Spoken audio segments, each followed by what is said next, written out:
आम OSSC site को गलापर से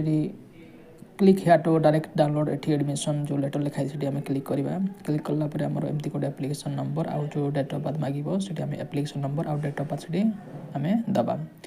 जहाँ सब लिखाई तो एप्लिकेशन फॉर्म रे जो थी एप्लिकेशन नंबर को आम डायल करवा लिखा लिखि सारापर आम कौन निजर हो डेट ऑफ बर्थ मध्य से आम दबा दे सारापर जो कैप्चा कोड थी आम से भल भाव देखिए फिलअप करवा देन देन लॉगिन उपर आम एमती क्लिक करवा लॉगिन उपर क्लिक कलापर आपणकर जो एडमिट कार्ड जो थी तो सेटा शो हो स्क्रीन रे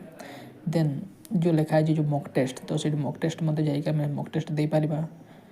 नहले जदि आम चाहूँ कि ये जो पीडीएफ को जो आम डाउनलोड करने तो क्लिक हियर टू प्रिंट जो लिखाई आम जो